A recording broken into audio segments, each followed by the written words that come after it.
Irmãos, boa noite, a graça e a paz. Irmãos, queria convidá-los a abrir a palavra de Deus. Hoje nós vamos meditar lá em Zacarias capítulo 2. Abre sua Bíblia. Zacarias 2, 6 a 13. A nossa meditação hoje aí, nós estamos em mais uma visão, né, irmãos?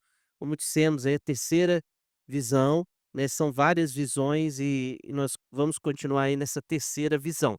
E aí diz assim, versículos 6 ao 13: É, fugi agora da terra do norte, diz o Senhor, porque vos espalhei como os quatro ventos do céu, diz o Senhor. É, salva-te, ó Sião, tu que habitas com a filha da Babilônia. Pois assim diz o Senhor dos exércitos, para obter ele a glória, enviou-me a nações que vos despojaram, porque aquele que tocar em vós toca na menina do seu olho. Porque eis aí agitarei a mão contra eles, e eles virão a ser a presa daqueles que os serviram. Assim sabereis vós que o Senhor dos exércitos é quem me enviou. Canta e exulta, ó filha de Sião, porque eis que venho e habitarei no meio de ti, diz o Senhor.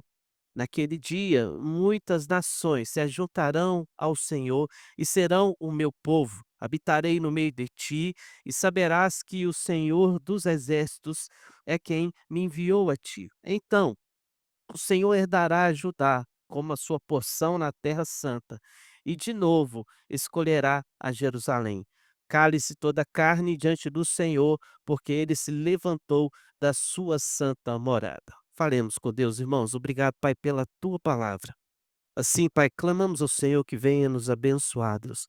Nosso entendimento, Deus, possa ser aberto, que teu Santo Espírito, Deus, trabalhe em nossa vida, em nome de Jesus. Amém. Meus irmãos, uma certa vez um lenhador que costumava cortar lenha todos os dias no mesmo horário, ele entrou na mata, mas à medida que ele foi entrando a mata, dia após dia, mais distante ficava as boas árvores, então mais distante ele entrava na mata. E chegou um momento que ele teve que entrar em uma área que ele não tinha entrado ainda da floresta, um pedaço mais virgem ainda. E ele então, para encontrar uma boa árvore, continuou caminhando por um lugar que ele não conhecia ainda.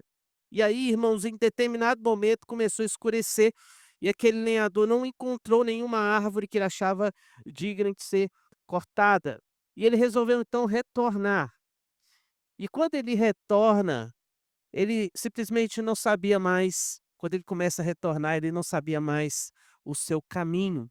Então ele consultou a sua bússola e sabia qual era a direção da sua casa, só que ele estava tão confuso que ele achou que a sua bússola estava estragada. Ele então achava que era para um lado e a bússola apontava para o outro, ele resolveu seguir o seu entendimento e foi para aquele lado. Percebendo que nada se parecia igual, né, ou semelhante àquilo que ele já tinha visto, ele olhou de novo na bússola e pensou um pouco assim: "Poxa, essa bússola até hoje não falhou comigo". E ele resolveu então seguir o caminho que a bússola estava apontada. Irmãos, assim é Deus na nossa vida. Muitas vezes nós temos dúvidas dos caminhos que Ele aponta para nós. Muitas vezes nós temos receio daquele que é o caminho que Ele aponta, porque às vezes nós entendemos que o nosso caminho é o melhor caminho, né? E assim lembramos Provérbios, né? Há caminhos que ao homem parece direito, mas ao final dá caminho de morte. E nós precisamos entender então que o caminho de Deus, a voz do Senhor, ou então para nós as escrituras é o que nos aponta o caminho, a direção correta. E no tempo presente aqui onde Israel está, havia não a palavra escrita, como nós temos ela completa, né? E principalmente era algo de muito luxo ter as escrituras, a Torá. porque nós sabemos que eles estão no contexto de Babilônia, né, retorno para Babilônia, então era algo que provavelmente tinha poucas cópias das escrituras. Mas a verdade é, Deus começa então a levantar no meio do povo, principalmente nesse período, no período que foi mais conturbado da vida de Israel, esses 70 anos de cativeiro, os profetas, e os profetas começaram então dizer qual que era a direção, apontar qual era o caminho, mostrar para onde que o povo deveria seguir, né. Então, hoje, irmãos, nós estamos diante de um texto que chama o povo de Deus à obediência, chama o povo de Deus a olhar para Deus e olhar para aquele que é o caminho que ele aponta. Mas essa palavra do versículo 6 ao 13 não é uma palavra triste, não é uma palavra dura de Deus, entendendo que aqui há um positivismo, uma mensagem entusiasta, assim como diz o escritor Brodman, né, aqui diz ele que aqui, o povo devia estar entusiasmado com Deus, o povo devia estar feliz, porque a palavra que Deus está dando aqui nessa terceira visão, na segunda parte dela, é uma palavra que deveria trazer uma mensagem de euforia no povo, o povo deveria estar ali feliz. Eles estão agora, irmãos, sendo restaurados, estão agora, irmãos, voltando para casa, mas principalmente voltando a ter um relacionamento com Deus que não era mais, não era como foi antigamente, tinha se perdido aquilo da presença de Deus habitando no meio do povo. Deus chama o seu povo à obediência. Deus chama então esse povo a uma obediência completa, irmãos, e não importa o que Deus peça ao povo, Deus requer de nós, de todos nós, principalmente no nosso tempo hoje, que nós o obedeçamos, mesmo, irmãos, que pareçamos que saibamos o que é o melhor caminho. A palavra de Deus precisa ser a nossa direção. Então hoje eu estou aqui com os irmãos para chamar a atenção para os irmãos que esse texto é uma chamada à obediência da igreja. E essa chamada de Deus à obediência da igreja, irmãos, como nós observamos, é por quê? Então se levanta as perguntas, irmãos. Claro, como é essa chamada? Por que essa chamada? Por que é importante para a igreja obedecer essa chamada? E o texto vai nos responder claramente isso, irmãos. Primeiramente, irmãos, o versículo 6 e 7 deixa bem claro para a gente que a chamada de Deus é um chamado à fuga, né. Então, olha o versículo 6. Ele começa aí com a repetição, né. "Fugi agora da terra do norte, diz o Senhor, porque vos espalhei pelos 4 ventos do céu", diz o Senhor. Então o convite, irmãos, é justamente para fugir. A interjeição é aí, irmãos, 2 vezes nesse versículo 6, chama atenção para a gente para o seguinte, irmãos, para um alerta muito importante, uma questão urgente, algo que não é para pensar, é algo para você fazer instantaneamente. Instantaneamente. É como você chega lá para o seu filho: sai daí", né. Quando você insiste que há uma necessidade, então repetição, principalmente no hebraico, tem-se a ideia de que aquilo precisa ser respondido rapidamente, e aqui há um convite à fuga.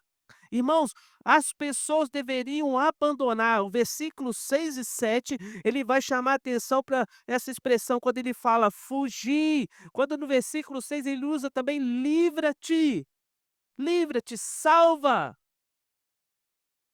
A realidade, irmãos, é que o texto nos chama a observar que a obediência de Deus precisava ser constante. O versículo 6 ele fala da terra do norte, e deixa eu te lembrar o que refere-se à terra do norte. Por que fugir dessa terra do norte? Porque era importante que o povo abandonasse esse lugar. A terra do norte, irmãos, é justamente os lados da Babilônia, de Israel. Se você for para a direção, lembra da bússola, né? A bússola aponta para que lado? Né, norte. Então, ela vai sempre para o norte, né, a bússola.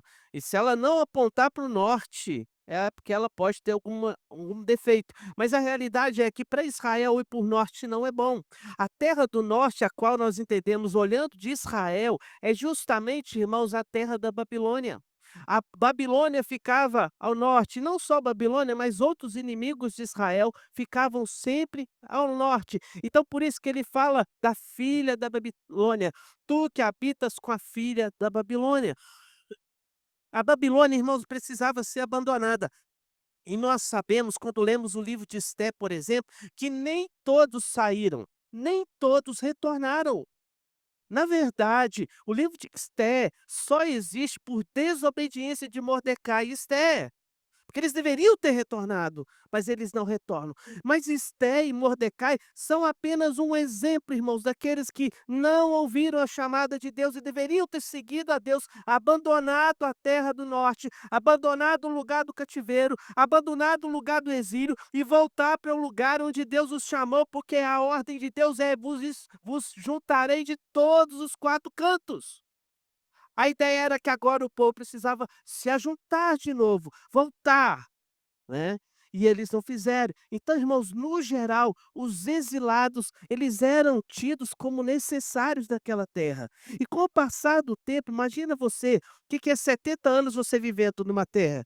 Aí eu posso até comparar com a história de vocês, né, eu posso até comparar com a história de vocês. Quem é mineiro aqui? Quem é mineiro? Mineiro, nasceu em Minas, irmãos. Quem nasceu em Minas? Aê, tem uns que nem sabe ser mineiro mais, né. Tá vendo? Né. A Raquel ficou assim: "Quem é mineiro, né? Quem é mineiro?", né. Por que que eu tô chamando atenção para quem é mineiro? Tá vendo? Você tem muita gente que acha que nem é de Minas, né, nem nasceu lá, né, porque viveu às vezes a vida toda aqui, né. Mas o que que aconteceu com vocês? Muitos de vocês já chamam isso aqui de terra sua, de lar, de casa, é a sua cidade, né, é a sua cidade. Tornou a cidade de vocês, percebe? Com o tempo, aquele lugar, a gente vai se acomodando, a gente vai se ajustando, as coisas vão se encaixando. Nossos filhos se casam nessa terra, né, nossos filhos se casam, a gente constrói um patrimônio, a gente constrói amizades e relacionamentos e a gente fica naquela terra. E é justamente isso que aconteceu com aquele povo. Só que agora é hora de retornar e esse povo simplesmente resolveu ficar. Uma boa turma ficou, irmãos. Uma boa turma não obedeceu. E eu queria destacar para você que às vezes, irmãos, nós precisamos abandonar coisas na nossa vida, por mais confortável que pareça, por mais, irmãos, satisfeitos que possamos estar, nós precisamos abandonar coisas em nossa vida, porque essas coisas normalmente são prisões que Deus não quer que nós fiquemos nelas. Então, a Babilônia deveria cair e naquele momento, quando caísse, com certeza quem ficasse lá sofreria o seu dano. Percebe qual que é o problema? Irmãos, a Babilônia vai acabar. Ficar lá não é bom. Ficar lá é prejuízo. E você já deu para perceber que a gente está falando desse mundo aqui, né, igreja? Nós não podemos, irmãos, embora vocês fincaram os mineiros daqui fincaram raiz, talvez até o finque, né, não sei, tempo dirá, né, tempo dirá. Mas você que fincou raízes aqui, né, percebe? Nós não podemos fincar raízes nesse mundo, irmãos. Nós não somos daqui. E é muito fácil nós esquecermos que nós não somos daqui. Mas nós não podemos de forma nenhuma perder essa ciência, irmãos. Então, nós precisamos trazer isso ao nosso coração. Por quê? Por que que era o problema? Por que que o povo precisava retornar? Precisava retornar, irmãos, porque aquela terra era uma terra de incredulidade. Adorar a Deus naquele lugar não era aceitável. Não era a nação cujo Deus era o Senhor. Também, irmãos, a terra deles se achava em abandono e ruína. A terra lá, Jerusalém, precisava deles para ser restaurada, para ser reconstruída. Irmãos, também duvidaram da liberdade que Ciro daria. Eles acharam que se espera aí, como é que um homem vai perder toda essa mão de obra barata, né, e depois eles ficaram assim: "E se a gente for para lá?" E Ciro ou Dario mudar de ideia? E a gente tem que retornar, e se eles forem violentos com a gente? E irmãos, e também a prolongada, eh, a prolongada estadia ali trouxe no coração daqueles homens, daquelas mulheres, irmãos, simplesmente o apagar das lembranças da terra, o apagar. Irmãos, eu acho que é difícil um mineiro esquecer o torresmo lá de Minas, e o café, e o queijo também, o pão de queijo, é. Eu acho que é difícil. Mas você percebe que a gente começa a conviver sem essas coisas? A gente começa a conviver sem essas coisas. Tô usando aqui a questão do mineiro, que é realidade, irmãos.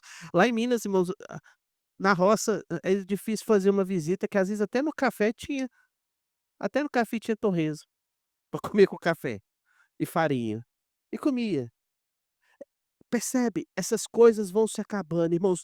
Calvino diz o seguinte: "Tudo isso revelou uma ingratidão e desprezo do extraordinário favor de Deus, aquele aquele que é imensamente mais preferível de que todos os bens do mundo". Deus deveria ser o preferido. Deus também na nossa vida precisa, irmãos, ser aquilo que nós preferimos. E muitas vezes nós abrimos mão de Deus. Hum, isso, irmãos, concorda com a ordem do versículo. O versículo seguinte, assim, irmãos, ele diz e chama atenção, o propósito de fugir seria apenas não seria apenas para ajudar a simplesmente Jerusalém, não é para reconstruir a cidade. Irmãos, entenda uma coisa, o objetivo principal não é isso. O objetivo principal é vida com Deus. É o Deus que está prometendo habitar com esse povo. Só que Deus quer habitar com esse povo no seu lugar. Percebe? Deus não vai viver com você nesse mundo por muito tempo, não. Né? Ele quer levar a gente para morar onde? Na Nova Jerusalém. No lugar construído por Ele, para nós habitarmos com Ele. Irmãos, não é o pai voltando para casa não. Tem muita gente que está esquecendo que não é o pai voltando para casa, é o filho que volta para casa, não é isso que a história do filho pródigo diz? E nós muitas vezes estamos achando que o pai vai vir morar com a gente. Não, irmãos, é nós como filhos que vamos para o pai. A casa é dele. E nós às vezes fazemos isso aqui da nossa casa e achamos que esse mundo é o lugar onde Deus vai vir morar com a gente. Não é. Não finque raízes nesse mundo, irmãos. Nós não somos daqui. Deus está chamando um povo para a terra dele, para a casa dele, para habitar com ele. Não é ele vir habitar com a gente. Irmãos, o versículo 8 ele fala: exulta, regozija, cale-se, espere. Então, irmãos, as 4 primeiras ordens são dirigidas aos judeus, enquanto a última é um chamado geral a todas as nações. Irmãos, segunda, deixa eu chamar a atenção para você. Então, irmãos, essa chamada de Deus à igreja, a chamada de Deus é um chamado também de proteção. Versículo 8 e 9, lê comigo de novo, vamos lá? Versículo 8 e 9, olha. Pois assim diz o Senhor dos exércitos, para obter ele a glória, enviou-me às nações que vos despojaram, porque aquele que tocar em vós, toca na menina do seu olho. Porque eis aí agitarei a mão contra eles, e eles virão a ser a presa daqueles que os serviram. Assim sabereis vós que o Senhor dos exércitos é quem me enviou. Amém. Irmãos, os irmãos lembram da história do livro de Esther? Lembra? Esther, Mordecai, o povo tinha ficado num lugar, que a história acontece, a tal da cidadela de Suzã. Alguns dizem que quem escreveu o livro de Esther pode ter sido o próprio Daniel em uma visita em Sudã, que ele era nós sabemos, é um dos líderes lá da Babilônia. Mas dentro desse contexto da história, quando a história acontece, irmãos, ela acontece no período onde as pessoas deveriam ter obedecido a Deus e Deus chamaria elas e traria elas para um lugar onde ele restauraria tanto o lugar, mas também o relacionamento com Deus. Algumas pessoas rejeitaram e agora estão passando perigo. Se você der a história de irmãos, a história de Esther é impressionante como aquelas pessoas simplesmente não deveriam estar vivendo. A ideia do livro é: vocês não deviam estar passando por isso que vocês estão passando. Vocês deviam ter ido para casa. Vocês não foram para casa. Mas mesmo assim Deus foi bondoso e livrou vocês lá. E a realidade, irmãos, é que nós não entendemos às vezes que o Senhor tem chamado, e diante, irmãos, do iminente agir de Deus sobre a Babilônia, Deus está chamando aqui o seu povo para poder protegê-lo. Na verdade, o livro de Esther talvez seja assim, tipo um grande aviso: olha, volta para casa. volta para casa, esse lugar aqui, ele está fadado ao fim. Então eles vão, irmãos, percebendo aqui dentro desse relacionamento com Deus, que Deus vai trazer eles aqui para proteção. Aí você vai no livro de Esdras e Neemias, você vai ver, irmãos, eles sofreram ameaçados, eles foram ameaçados, sofreram ameaças de todos os lados, mas nunca foram, sequer encostados por um inimigo. Nem um arranhão, nem um nada. Embora eles ainda receosos, estavam lá reconstruindo com espada na mão, lembra? Construindo com a mão, com a espada e outra com a ferramenta, mas nunca Deus deixou ninguém chegar e tocá-los, porque ali havia proteção de Deus. Eles só duvidaram, mas Deus protegeu eles. E assim, irmãos, Deus não protegeu eles porque estavam segurando as espadas. Porque se você for ler o relato, eles mesmos dizem: gente, se invadirem aqui, a gente está perdido. Nós somos poucos. Nós não damos conta disso. Era Deus que protegeu aquele povo. E Deus também está protegendo aquele povo, tirando aquele povo da Babilônia, porque a Babilônia é alvo de destruição de Deus. Então, irmãos, aqui de novo, fazendo uma inferência à nossa vida, irmãos, Deus vai destruir esse lugar, não põe o seu coração aqui, e nós precisamos nos alertar para isso, porque a Babilônia é destruída. O salmista no Salmo 133 nos afirma, irmãos, que é ali que ordena o Senhor a sua bênção e a vida para sempre. Aonde? Aonde, irmãos? Hã? Aonde? No ajuntamento do povo, no meio do seu povo, no meio. Deus vai abençoar o povo junto, não é o povo separado, espalhado. E hoje, irmãos, as pessoas estão se afastando de Deus. As pessoas às vezes estão dentro da igreja, com a cabeça lá fora, com o coração lá fora.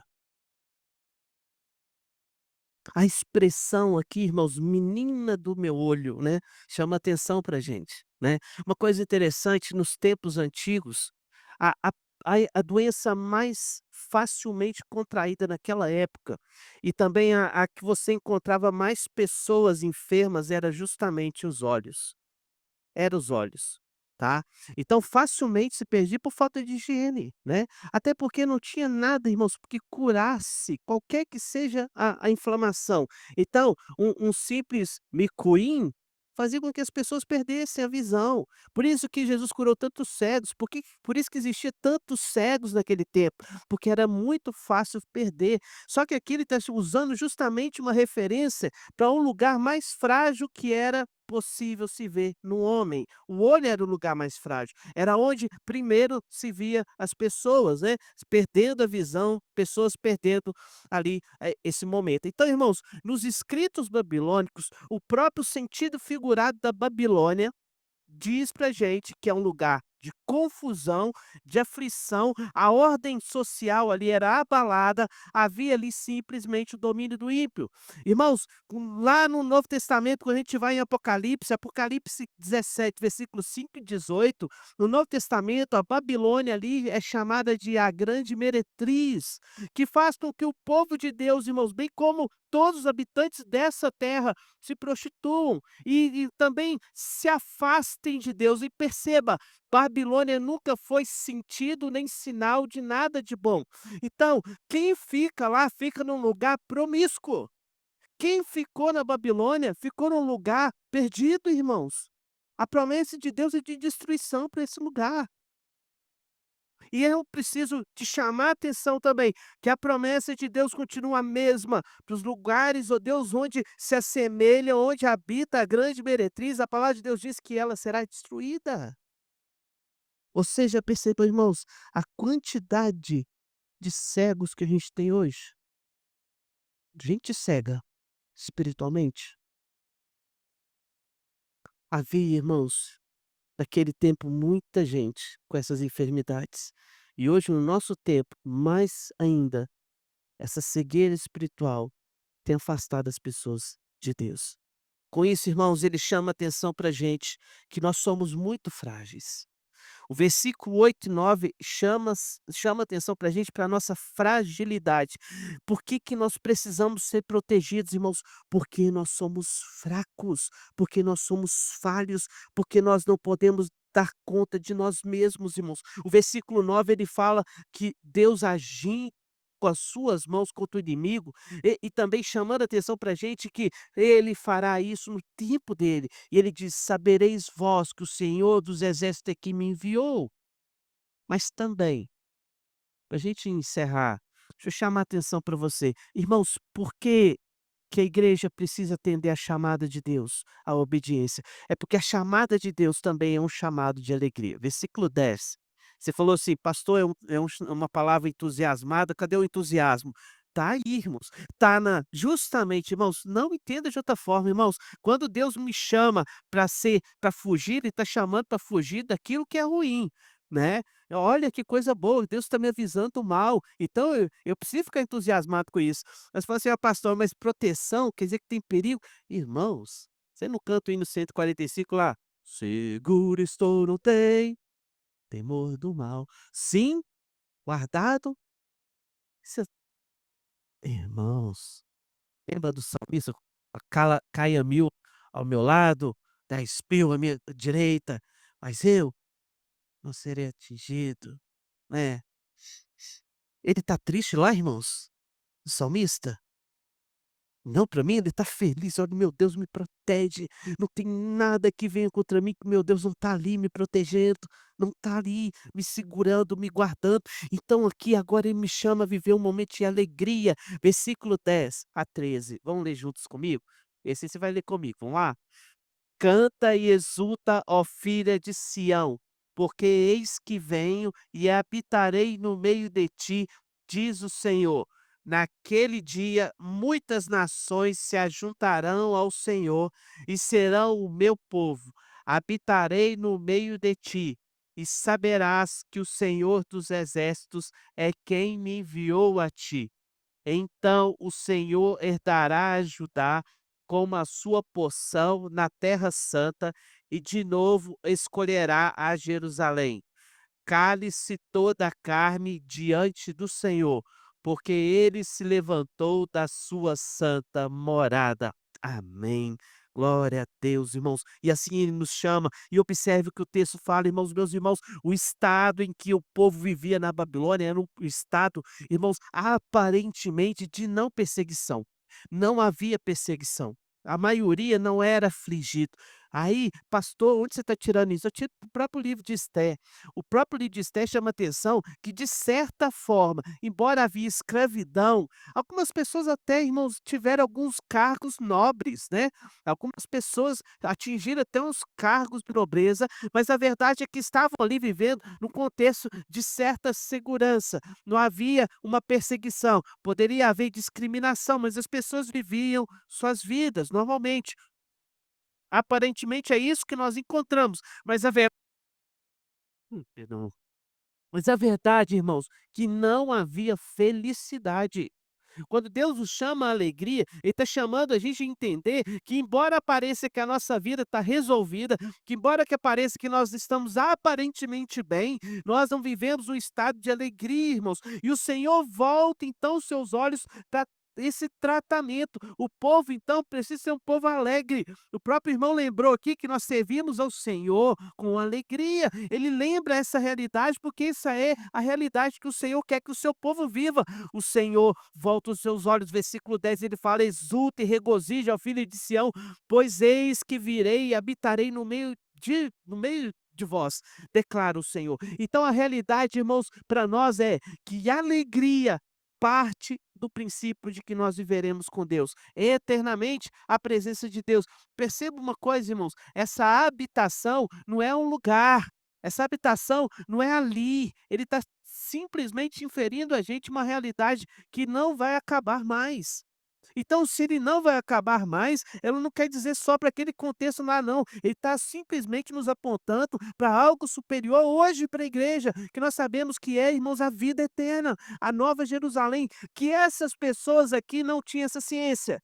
Para eles era só voltar para aquela casa. Para eles era só voltar para lá para Jerusalém. Mas nós sabemos que é algo muito maior. Nós sabemos que quando ele fala que vai ter um lugar onde ele habitará conosco, essa habitação, ela será eterna. Ele está falando da Nova Jerusalém, ele está falando do céu, ele está falando do Deus habitando com a gente, presencialmente. Então, irmãos, olha, essa habitação, ela não é um templo construído, essa habitação lá, naquele tempo, mas essa habitação se refere sim, irmãos, aos tempos futuros que Deus nos convida a viver com ele. E eu e você precisamos entender que é hoje.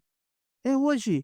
Se é para fugir, se é para sair, se é para nós irmos, irmãos, é hoje. E nós estamos então no momento, irmãos, que deveríamos viver em alegria, exultando, porque o Senhor nos chama, e Ele nos chama a fugir de um contexto de perdição, e nos chama para fugir, irmãos, para um contexto de alegria. Agora nós saímos de um lugar de tristeza, ou até de uma aparente calmaria, aparência, para viver um lugar de alegria, felicidade eterna. Exulta, canta. Olha, a expressão interessante, né, cantar, né. Você já viu tristes cantarem? Já? Embora dizem que cantam, né, dizem que cantam, mas eu não vi.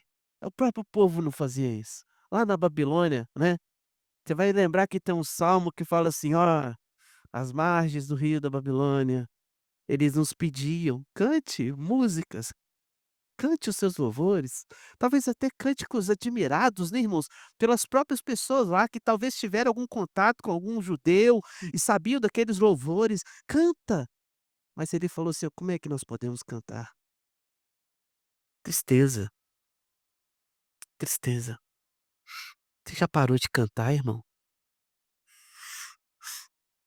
Você já parou de cantar? É, você está vivendo triste nesse mundo e não percebe que você não consegue mais louvar a Deus, não consegue mais ter alegria em Deus. Você vai na igreja por obrigação, talvez não entendeu ainda que tem alguma coisa errada com a sua vida, que talvez a gente precise ser sacudido por Deus.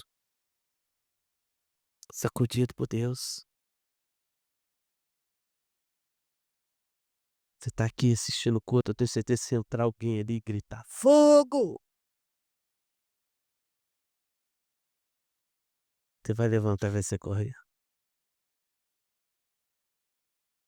Você já viu a historinha do pastor, né, que estava pregando na igreja,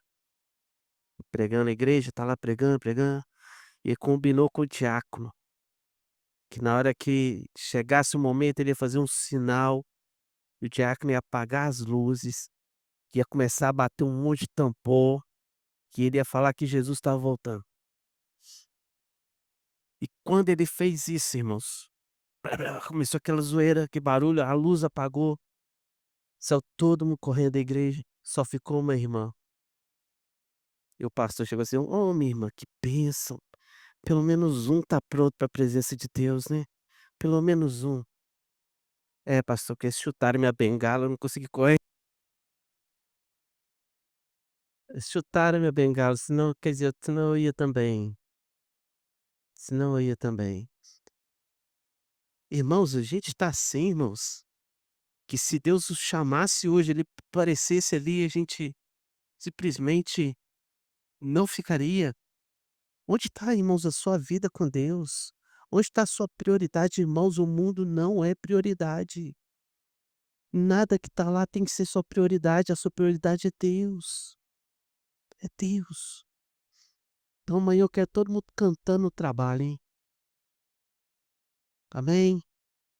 Louvando, vai cantar, canta. Mas eu vou mandar no grupo da igreja, ó, canta aí, canta aí. Irmãos, a gente precisa ser alegre, viver uma vida de alegria. Irmãos, isso constrange e traz uma dificuldade tão grande para o mundo, não é verdade? Traz uma dificuldade tão grande para o mundo, que olha para você e sabe, às vezes, que a sua vida toda encrencada, que você está passando por problema, por dificuldade, igual ele também está passando, mas ele está lá carrancudo, nervoso, triste, abatido, chorando, e você está lá confiante, firme. Você sabe quem tem crido, você sabe que vai resolver, você sabe que vai dar certo, você sabe que a hora que a palavra de Deus chamar para que as coisas aconteçam, acontecerá. Então, irmãos, é assim que nós precisamos habitar com alegria na presença de Deus. O versículo fala: "Serão meu povo". O versículo 12: "O Senhor assumiria o controle pleno de Judá", ele diz: "Assim o Senhor tomará posse de Judá, a sua porção da terra santa, e novamente escolherá Jerusalém". Então, irmãos, como o mundo todo é o campo da atuação do Senhor, ele então vai começar a recolher os seus, e ele vai então mostrar para que todos precisavam se calar, e o versículo 13 diz: "Cale-se toda a carne diante do Senhor, pois ele se levantou da sua santa morada", e ele vem, irmãos, e ele retorna, e ele quando levantar e descer, irmãos, ele vai cumprir tudo aquilo que foi determinado, levando-nos para a morada celeste, irmãos, e acabando com seus inimigos, irmãos. E nós então precisamos entender que nós precisamos estar prontos. Para encerrar, eu queria deixar um trecho de um livro com você. O livro A Igreja, Por que me importar? Philip Yancey, ele conta pra gente uma parábola de Kierkegaard, filósofo dinamarquês. É a história, irmãos, de um grupo de gansos que frequentavam uma igreja protestante. E esse grupo de gansos, todo domingo iam lá, bamboleando, né? Então, já viu ganso andando? Iam bamboleando naquele conhecimento e engrandecido ali. E andando ali, né, daquele jeito engraçado, né, iam para a igreja. O pastor Ganso chegava lá, pregava sempre o mesmo sermão, então eles precisavam andar sobre a terra, presos a este lugar, e eles iam lá de novo, né, voltavam para casa, os gansos bamboleando. No domingo que vem os gansos bamboleando, e o pastor Ganso bamboleando, pregava o mesmo sermão para os gansos, que ouviam a palavra do pastor Gans e voltavam para casa. Terminando o culto, irmãos, eles iam, e eles voltavam, e eles iam. Ouviam a mesma mensagem e iam. Então, Kierkegaard ele diz o seguinte: o cristão convicto, ele como cristão convicto, irmãos, filósofo, tocou num ponto que não se restringe à sua igreja, a luterana, mas a todas. A diferença entre o que dizemos no culto e o que fazemos lá fora. O que ele chama atenção, o que ele quer dizer nessa parábola, nessa história, irmãos, é simplesmente que nós continuamos fazendo a mesma coisa, nada mudou, nada mudou. Nós vamos para a igreja, do mesmo jeito, nós voltamos para casa, ouvimos a mensagem do mesmo jeito, a mensagem não fez nada para gente, e a gente continua como aquela família ganso, voltando para casa, bamboleando. Bamboleando e voltamos para a igreja bamboleando, e nada mudou.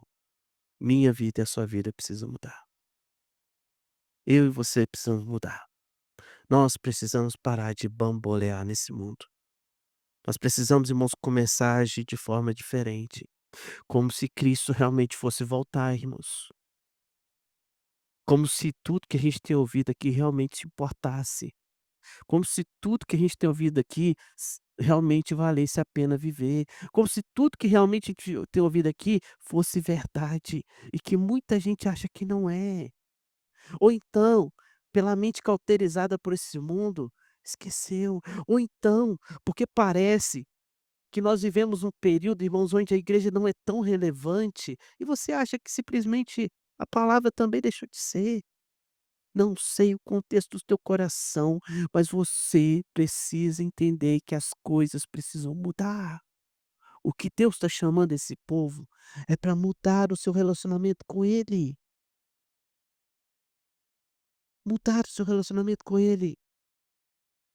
O que Ele está falando aqui é: olha, eu não vou visitar vocês mais de tempos em tempos, eu vou viver com vocês.